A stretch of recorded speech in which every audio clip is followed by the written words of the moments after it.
Good evening and welcome to the June 5th meeting of the Board of Selectmen. If everybody would rise to the Pledge of Allegiance, please. Pledge allegiance to the flag of the United States of America and to the republic for which it stands, one nation, under God, indivisible, with liberty and justice for all.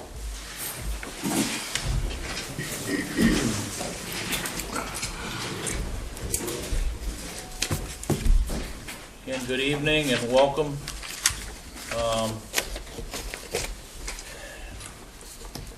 This is not our regular meeting. We pulled it up a week because of voting next week. So we will meet tonight, and we won't meet again until the 28th. I'm sorry, 26th. So we'll try to get as much business done here tonight as we can. We have no public hearings this evening. A few announcements. Just want to remind everybody that there's a celebration of life at the down at Friendship Park at the Snowmobile Club, starting 2 o'clock on Saturday for Woodsome. Anyone that wants to go and certainly meet with talk with a family, talk some old stories and lies and all of that stuff that probably went on for years, is more than welcome to come. We also want to remind everybody that next Tuesday, although you can vote anytime through 5 o'clock Thursday night, voting will take place at Massabesic East next Tuesday, starting at 7 a.m. and it will close at 8 p.m. And on that is the municipal budget, the RSU 57 school budget, the municipal election of officers, primaries for representatives, state senate, U.S. Senate, governor, sheriff's office, all of the above. So if you have a mind to vote early, you can do that until 5 o'clock on until Thursday night. That's when absentee voting stops here. So picking up the ballot stops. Okay. Any other announcements? I'm all set. On the board? Okay. Any additions or deletions to the agenda? Appointments. We have no appointments this evening. I'd open the floor to any public. If you're not on the agenda, please, you want to say something, now's your chance. My name is Bridget McCallum, and I'm one of the trustees at the Waterboro Library, and I have a very exciting announcement. Each year since 2011, there's been the awarding of the Maine Public Library grants. There's a Maine Public Library Fund was established in 2011, and the source of revenue from it for it comes from Maine citizens making voluntary contributions when they file their Maine state income tax returns. It's become named the Tax Checkoff Library Fund. And this year they awarded, I believe it's 15 grants, and the largest grant in over the whole state of Maine. The largest grant is a $5,000 grant, and there's only one of them. And it goes from there. The next one down was $2,600 and down to $500. So Waterboro was awarded the $5,000 grant. Oh. The work of our new librarian. Her ingenuity, her creativity have brought home the money. So we are going to be having projects around STEAM activities for kids: science, technology, engineering, arts, and math. It used to be called STEM, and then they realized that it was totally on the science side and that the arts were part of the whole creative circle. So we are going to be having STEAM projects for kids at the Waterboro Library starting in this fall. So I, as a trustee, would like to congratulate our new librarian and to say thank you for those taxpayers who voted for our budget so that we have a fully qualified professional librarian. And I think this is the first way of realizing how important it was that we made that choice. And thank you to all of us, and congratulations to Julie and the library. Good. Thank you. Thank you for doing that. Anything else? Sensing none, jump to item 7 on the agenda, correspondence. Anybody that's interested, we have the treasurer's reports available, Representative Prescott's newsletter and Senator Woodsome's newsletter are also available. We'll jump to reports and staff initiatives. Selectmen's reports. Dwayne, anything? Zoning Board of Appeals meeting last Thursday or the Thursday before, but it was after this, our last Selectmen's meeting. ZBA voted that the code enforcement had done right in not issuing a permit. So, Administrative appeal. yeah, that one may see further action, but Yep. we will keep you in tune. Okay. Anything else, Dwayne? No, I think that's it. Tim? Nothing from me, thanks. So this side, Gordon? Continuing, just to keep it fresh in everyone's mind, the chair is also here for that. We're continuing on the community center project. We're going to be visiting, I think it's Portsmouth, tentatively next week to view their community center and library complex. And after that, we're scheduled, I guess, to go to South Portland, and we've got a number of other ones that we've targeted that we're going to go visit and see what we might need for square footage and so forth. So that's, that is being continued on and worked actively, and the group is very diverse. We have, I think there's 9 members, and ranging, a pretty good cross section of the town is involved in it. So just want to keep it, on the surface here. Okay. Anything else, Gordon? No, thank you. Ted? No. Just remind everybody that anyone that's interested, Eco Maine's annual meeting is next Thursday, the 14th. And just let us know if you want to go to that. And it's going to be held at Thompson's Point in Portland. So, Gary. Thank you, Mr. Chairman. You had mentioned the election is a week from today on the 12th. In preparation for that, one of our final preparations is to send one of these out yesterday. Over 3,200 of these were mailed to all Waterboro mailing addresses. And it is a sample ballot and also some memo information in there of considerable increases or decreases in the warrant articles. That's the explanation and what that is for, to hopefully create more informed voters. Most of the other things that Dennis brought out about the election. You can pick up your absentee ballot by 5 o'clock this Thursday. It doesn't have to be back here. It has to be at the polls by 8 o'clock Tuesday night. So you do have the weekend if you want to take it home.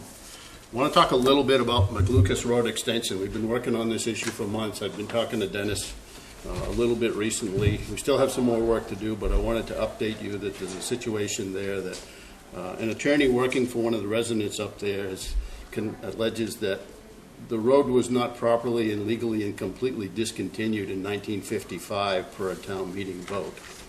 Either some things were not recorded at the registry, or an abutters agreement wasn't completed, whatever the case may be. So evidence so far looks like that a proper discontinuance is not done. There's another way to quote-unquote discontinue a road, and that is to abandon it. It's a different term legally.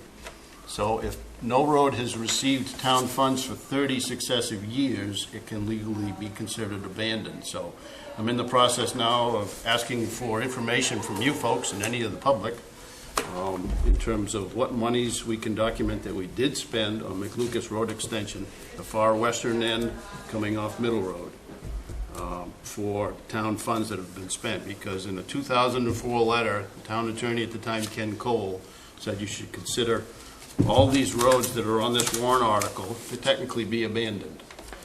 And I think we need to get some more information before we actually say that in a letter to the residents up there. Switching over to budget matters, is 92% of the year behind us. The budget is 87% expended, and there are two areas of concern. You have an expense report in front of you, and anybody in town that wants to see an expense report at any time can just get a hold of me, and we'll give you a hard copy or an email. There was a zoning board of appeals legal budget who only had $1,000, and they've spent over $4,000 because they had 6 meetings this year, which is very unusual. I think the first 3 years I was here, they only met once. And the other item of concern is hydrant rental. When we formulated this budget, there was no increase to the water rate, and the PUC granted our water district an increase after this budget was approved. On the revenue side, we're at 99% collection as of May 30th, so on the revenue side, we'll be more than fine come the end of the year. Building permit fees exceeded expectations by $23,000.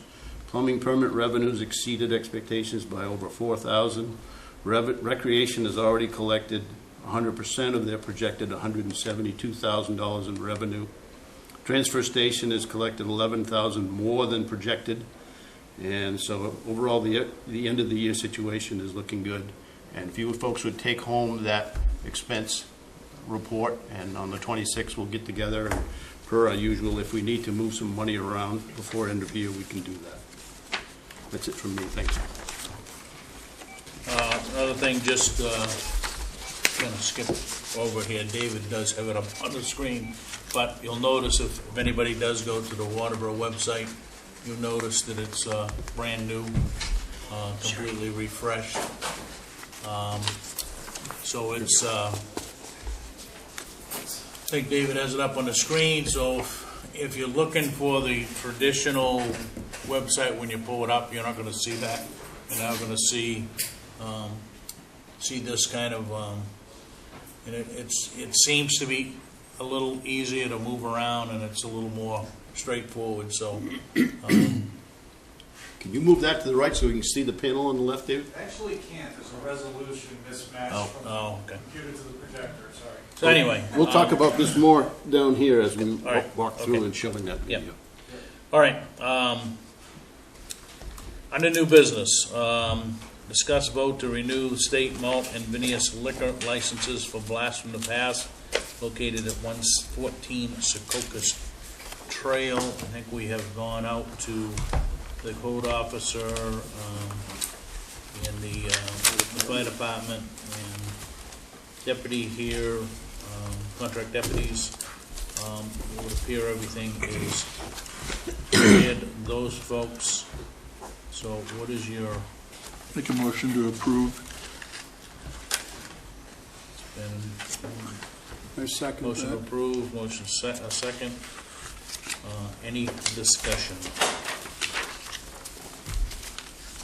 And I believe, I'm gonna look at their license when it expires, but I think they got plenty of time. Since there's no discussion, all those approved, opposed, motion carries.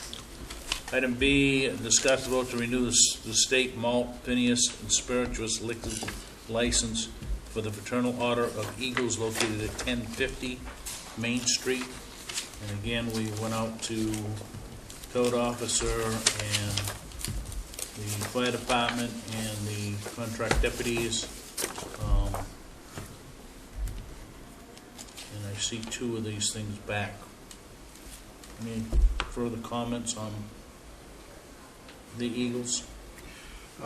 Kevin Collins said he was coming tonight. I didn't know. I knew the folks from the Eagles were going to be here, which is good. I just thought that since there have been a couple of OUIs documented for coming there, we'd talk about the tip certification. Is your staff all tip certified? And just some thoughts from you folks on, moving forward and what you do and don't do.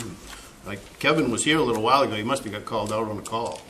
So perhaps you could fill in the board on your tip certification, how you train your staff, and what, whoever should speak, I don't know. We have a course whenever we have bartenders. Could you just identify yourself, please? Mark Foreman. Are you an officer there? One of the trustees. Okay, Yes. thank you. We have all our girls trained. If we don't have a class, enough girls, we'll send them somewhere to have them trained. What we've done recently is we call it a steward, which is an individual that actually helps. It's like a bar back type of, just an overseer, making sure nothing's going wrong when we're having, say, a function or something like that. We do get a little bit of a flack with, like, we get people that come in from clubs and from, like, down in the Sanford area and stuff like that. As soon as they walk through the door, if they seem impaired, sorry, we can't serve you. And out the door they go. And we do get some people who get upset. I'm a member of this club. No, we can't serve you. So, and I'm not aware of any OUIs that came out of there. I mean, I wish he was here so that. He was a little while ago. Yeah. Come to talk about this, so Yep. that's about all I can tell you. Yeah. I mean, we make sure that everybody gets home safe. Any issues with liquor inspectors in your facility? We've never had anybody introduce themselves as a liquor inspector. We have no complaints. Being a social club, you've got to be either a member or signed in by a guest, and then, or a member from another club that can sign in. But we generally don't have any problems. We've never had the cops there since our last license. Okay. Good. I didn't know if the board had any other questions. I got one question. Sure. Do you take any steps at all to monitor,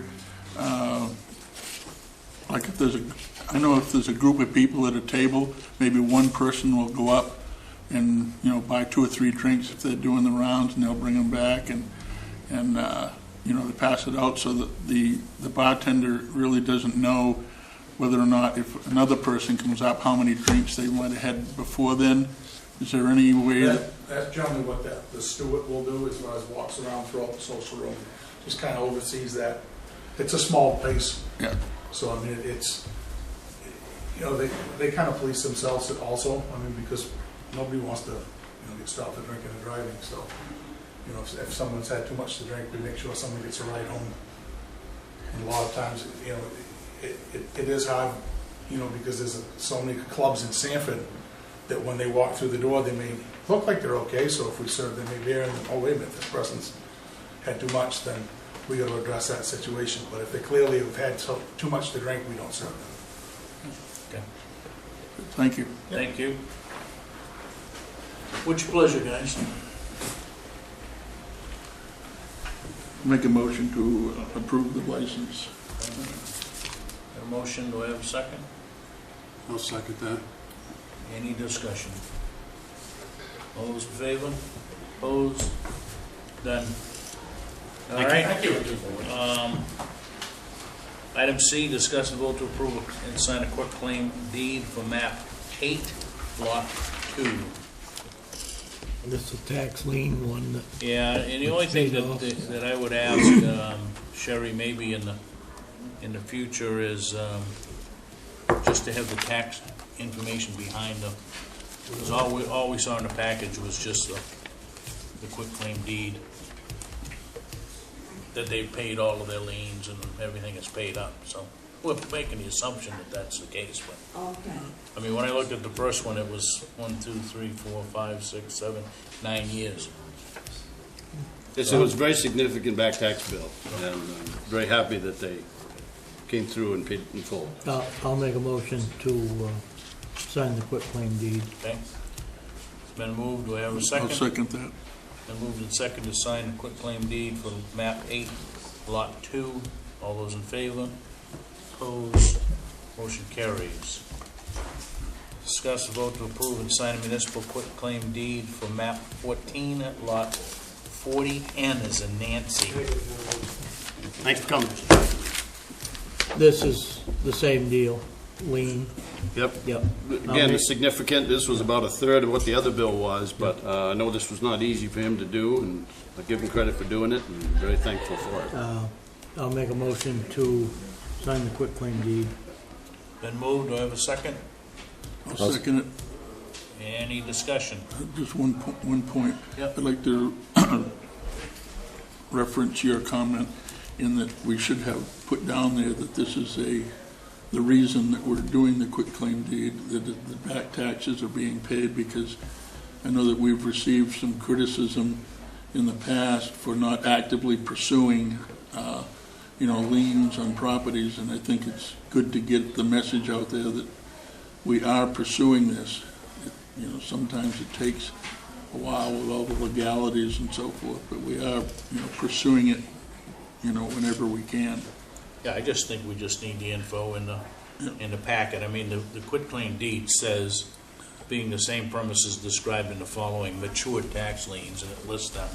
So, it's in the quitclaim deed, but, But as so far that as we being can owned, note, right. we can note Yeah. publicly so that Right. they, Can I add one thing to that, Yep. please? There were been some conversations about what towns are doing and not doing, and allegedly kicking older folks out of their homes. We don't do that here, and we've worked for years closely with people. There were 6 homes that were foreclosed, that were all owner-occupied, or occupied anyway. These 2 that the quitclaim deeds were the biggest infractions, the largest back due taxes, and those have been paid in full. The other 4 are mobile homes, very modest incomes, very modest tax bills, and I think for 2 of those 4, once they get the homestead exemption on their property, they won't owe anything going forward. And then maybe there would be an abatement to you folks here to actually clean that small amount up, and it's really quite a small amount, and get them back to 0. Yeah. So, All right, we have an open vote here we got to take. Any further discussion? All those in favor? Opposed? Motion carries. thank you. All right, last item under new business is discussion concerning ranked choice voting. I'm not sure what that was supposed to be. Well, Christine and I were going to work up a sermon and talk to folks about this, just to educate people, and then we saw the little video that the Secretary of State did, which has gone all over the state, but I think it'd be important. It's a little hokey because the cartoon figure in it looks just like the Secretary of State, and it's supposed to, but it does the job in terms of describing what ranked choice voting is. It's not very long, about 5 or 6 minutes, and I just thought we would play it so people at home that don't have a computer can see it right on as part of this meeting. So the new website is up here. You can't see all the information, but you've got a very different picture. It's much less busy. David will now be going to an information center tab on the left-hand side there that will take you to a wide variety of different places and sources of information. And he's going to dial up that video. Historic place in town? Yeah. That's the old boat.